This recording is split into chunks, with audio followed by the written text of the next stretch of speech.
মতো এখানে পানি নাই। বেশ কিছু এলাকায় গ্যাস নাই অথবা থাকলেও খুবই অপর্যাপ্ত। তৃতীয় সমস্যাটা হচ্ছে জলাবদ্ধতা। একটু বৃষ্টি হলেই পানি রাস্তাঘাট ডুবে যায়। এটার জন্য সরকার দায়ী নয়, আমরা সবাই দেই। নিজের গার্বেজটা আস্তে করে নিয়ে ড্রেনের মধ্যে ফেলে দিই, ঝাড়ু দিয়ে ড্রেনের মধ্যে ময়লাটা ফেলে দিই। তো সরকার ডেইলি একবার তো আর ড্রেন পরিষ্কার করতে পারবে না। এই ড্রেন পরিষ্কার করা হবে ইনশাল্লাহ, কিন্তু এটাকে রক্ষা করার দায়িত্ব আপনাদের। যদি সবার এই সচেতনতা থাকে তাইলে বারবার এটা ভরবে না।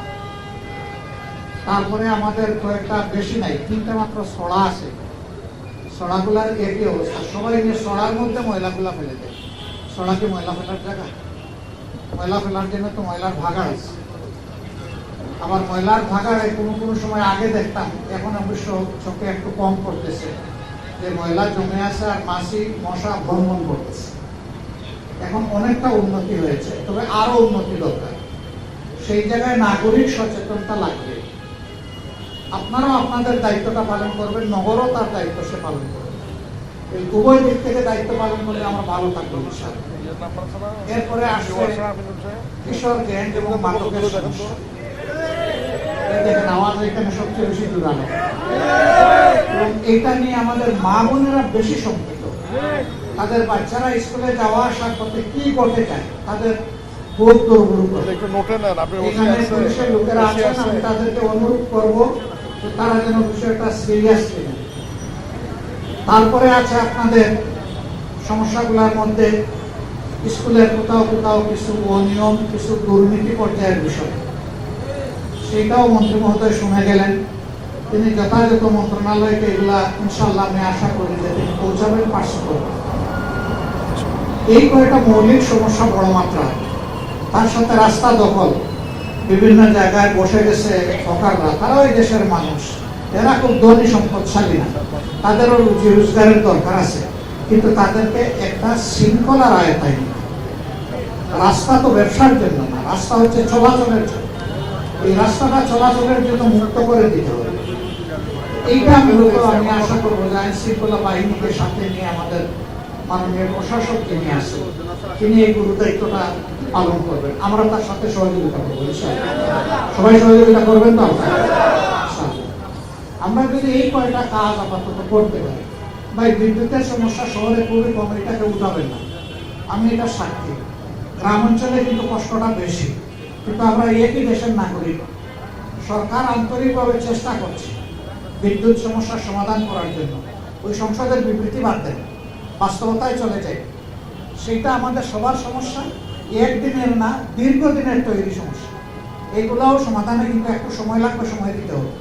এবং আমরা আশা করি যদি সরকারের সংগত উদ্যোগে বিরোধী দল আমরা যথাযথ সহযোগিতা করি, আমরা একটা ভালো দেশ করতে পারবো ইনশাআল্লাহ।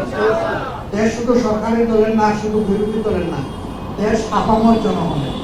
আমরা আপনাদের চৌকিদার, পাহারাদার, এর বেশি কিছু। আপনাদের জীবন, সম্পদ এবং ইজ্জতের আমরা হচ্ছে পাহারাদার। আমরা এই পাহারাদারিটা করতে চাই। আর আমি একটু মাপ চাচ্ছি, মাননীয় প্রধানমন্ত্রী যেমন সারা দেশের দায়িত্ব পালন করেন, ঠিক আমার উপরেও বিরোধী দলীয় নেতা হিসেবে এইরকমই কাছাকাছি একটা দায়িত্ব। যার কারণে প্রতিদিন আমার পক্ষে আপনাদের কাছে আসা সম্ভব হয় না, যদিও আমার মন চায়, অন্তর চায়, অনুভব করি। কিন্তু যখনই সময় পাই আমি চলে আসি আপনাদের কাছে। তা আমিও আসবো, আপনারাও যাবেন। এইভাবে ইনশাল্লাহ মিলেমিশে আমরা কাজ করবো। ওনাদের কিছু সমস্যা নেই, এখন ডাইরেক্ট প্রশাসক আমার কাছে আসতে বলেন। হ্যাঁ, আর কিছু কিছু ব্যাপার নিয়ে আপনারা সরাসরি মাননীয় প্রতিমন্ত্রী অ্যাক্সেস দিয়েছেন, আমার কাছে তাকে রিচ করবেন ইনশাআল্লাহ। তাকে এই উদারতার জন্য, এবং এই এলাকার সাবেক বাসিন্দা, আর আমরা আজকে নাগরিকত্ব একটা দিয়ে দিলাম এই এলাকায়। আপনাকে অসুবিধা নাই তো নাগরিক? তো সেই হিসেবে আমরা ওনাকে এই এলাকার নাগরিক হিসেবে আপনারা ওনাকে রিচ করবেন ইনশাআল্লাহ। সবাইকে ধন্যবাদ। যেহেতু আমরা কিছু জায়গা দেখবো, আরো কিছু জায়গায় বসবো, আরো আসবো, আরো একসাথে কাজ করব। দেশ আমাদের সবার। আল্লাহ তাআলা আমাদের সবাইকে একসাথে মিলেমিশে কাজ করার তৌফিক দিন। আসসালামু আলাইকুম ওয়া রাহমাতুল্লাহ। আমি সরি, এখানে অনেক কর্মকর্তাবৃন্দ আছেন, আমি সবাইকে অ্যাড্রেস করতে পারলাম না। তারা আমাদেরই ভাই, তারা এই সমাজের গুরুদায়িত্ব পালন করছেন। তাদেরও হাত শক্তিশালী এবং স্বচ্ছ করার দায়িত্ব আমাদের। আমরা ইনশাল্লাহ তাদের সাথেও সহযোগিতা করব।